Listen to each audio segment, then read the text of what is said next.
We'll talk about the BOP Hub, which is a one-year-old organization. Basically, there's a lot of very good, talented people, but they are all in particular silos. So in financing, very, very good people.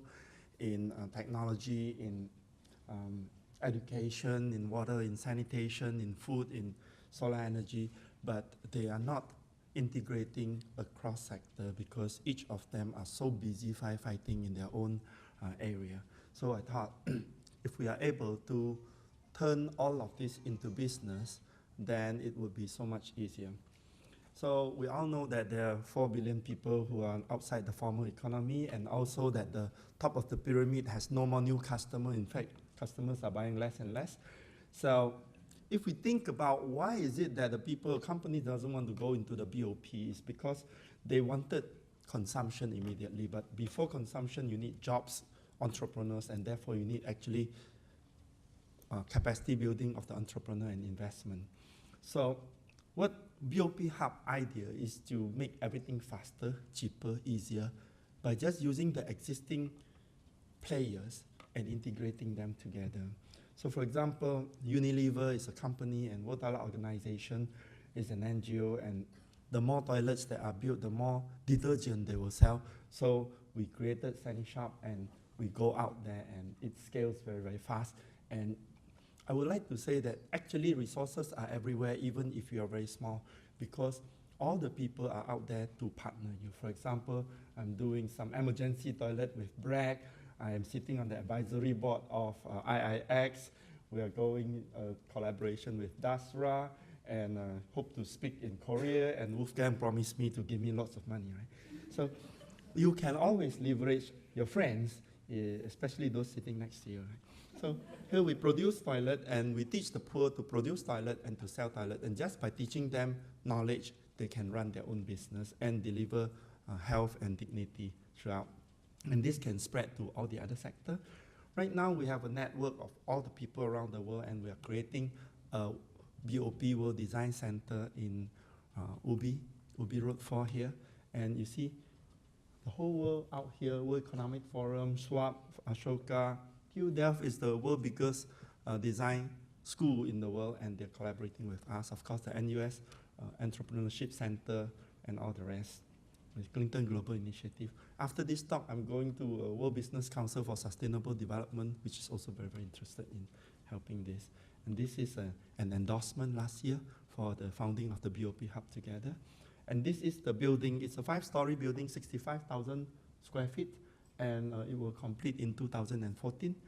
It's $10 million, and this is where everybody can completely start from ideation, validation, prototype, field tests, manufacturing, procurement, logistic, distribution, financing, everything else. Yeah. So we are also planning the BOP World Trade Fair, where all the products will be shown at, because there are a lot of trade fair in the world, but why not the exhibition on the poverty products? And the way I look at social entrepreneurs we are a bridge for multinational and other companies to enter the marketplace, because the marketplace is not proven. That's why social entrepreneur has to be there. But once the marketplace is proven, we should be trampled over by big giants who will bring everybody into the marketplace. What we need to do is, before that happens, to create enough competition so that they will compete to serve the poor, so that the poor can get price better and service better. Right now, they are paying a poverty penalty for everything. Thank you very much.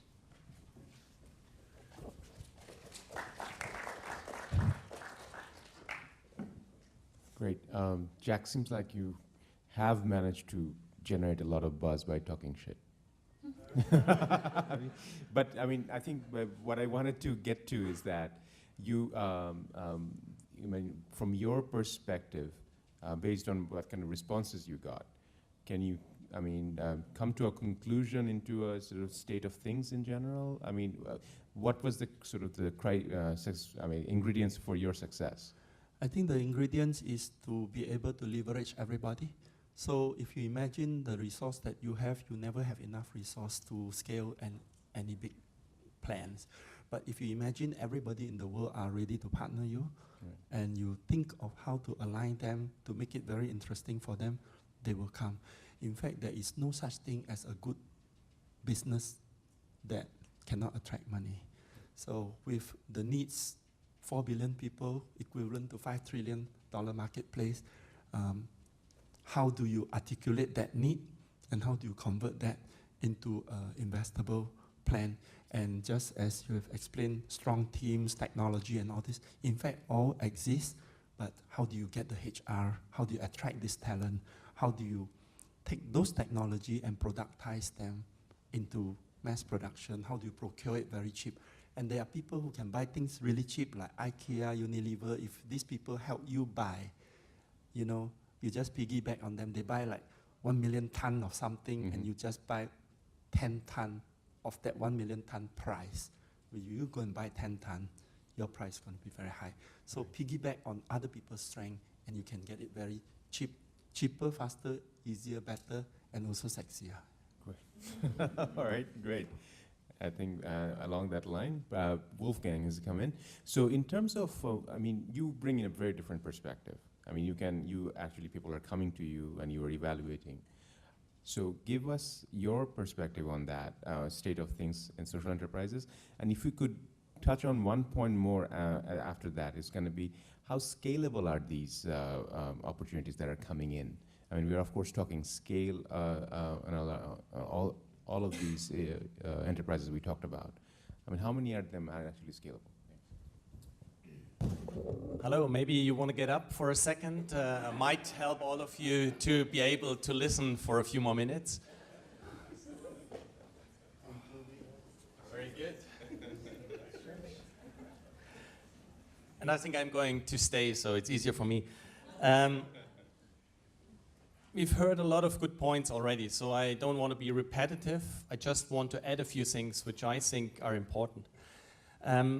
One of these things I think we've heard over there, that donor money is drying up.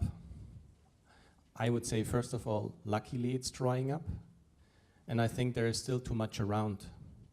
Why is that? Because we still support too many things which could be funded with debt and equity, with donor money, with grants.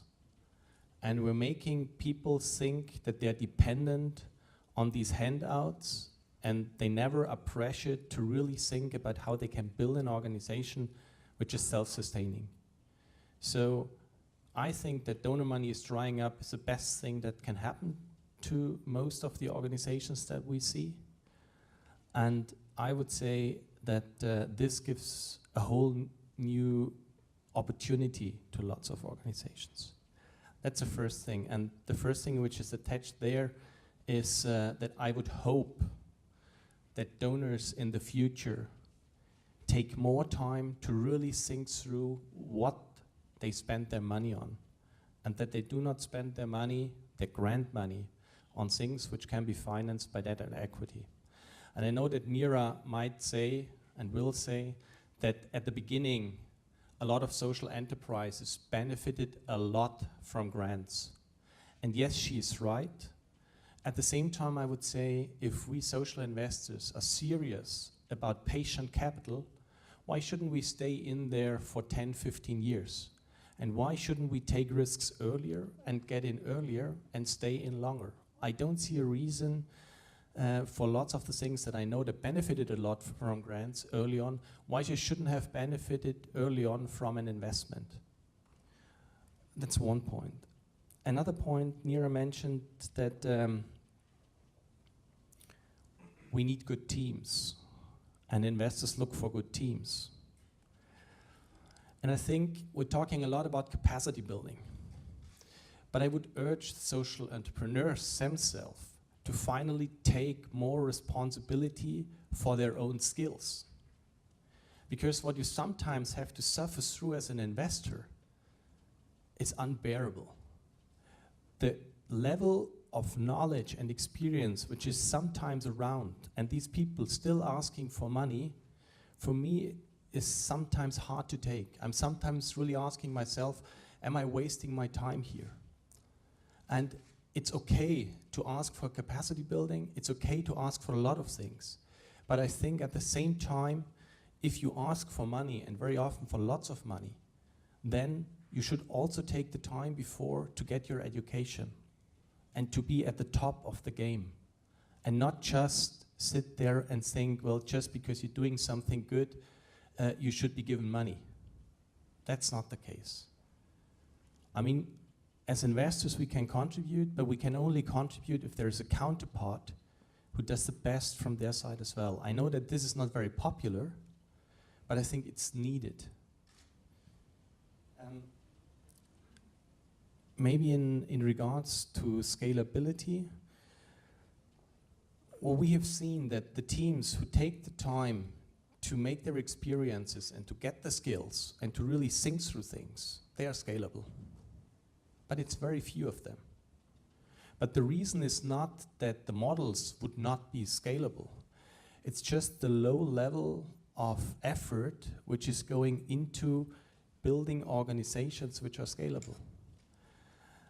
And I know that that's not true for everything, because there is always things which should stay at a small size, and that's completely fine. I mean, we all know hundreds of millions of normal companies which stay small, so why shouldn't we have social enterprises which stay small? There is absolutely no need that everything grows. Well, that's the first thing. But for the ones who look for growth funding, they should think through their models more. And what we observe, the ones who think through, they have scalable models. So it's not that we don't come across enough scalable models. There is enough out there for the money which is available at the moment. The problem is just that not everything should be scaled, in my opinion. One maybe last thing is that we heard here that companies should get more into this bottom of the pyramid investing, and there I would fully agree. I mean, at the moment, and that's something Jack also said, we don't leverage the resources which we have in companies. We don't show them how they can build new markets at the bottom of the pyramid, and by doing so, they can create a lot of positive impact. And on the other side, social enterprises can leverage a lot of skills and resources within these large companies. And I think by showing more examples, by talking more about these things, there would be huge opportunities which are currently just not thought of at all within large companies. Great. As expected, you have not disappointed us. You said something very controversial, not controversial, but I would say that I would disagree with some of your assessment, but I would actually let Neera or anybody else from here can talk about that if you want to respond to that. I mean, particularly in terms of non-profits, you mentioned that the kind of culture, that the trust that's built by the community. I mean, would the non-profits ever be funded by impact investors if there is no business model assigned with that? No, that's not a question. No, I mean, basically, particularly we see that a lot of these grant monies actually go to fund these non-profits. So if the grant money, if you're thinking there's too much of grant money, then if the grant money dries out, and then particularly the ones that are going to be on threat would be those non-profits in questions. That's my assumption. No, the grant money still needs to be there for non-profits which don't have a chance to create a business model which would help them to make money. What I'm saying out there at the moment, a lot of grants are used to fund models. For-profit models, Right. which could be for-profit models, but then as we have only a few really good social entrepreneurial teams out there, these people play on the sector. I mean, if you're a smart social entrepreneur, why should you go for the more expensive money? If you're the best in the crowd, then a few people, I would say, not on purpose, but they're just smart. They don't push their models to the limit and take on grants. So if we would have smart funders, then That's what we don't have. We don't have smart funders. Yeah, that's a problem. That's why I'm saying, I mean. But that's why I'm saying philanthropy, not because I think we need to give grant funding to the models that are sustainable. I just, in a perfect world, impact investors should take more risk and be there for 10 years, but they're not.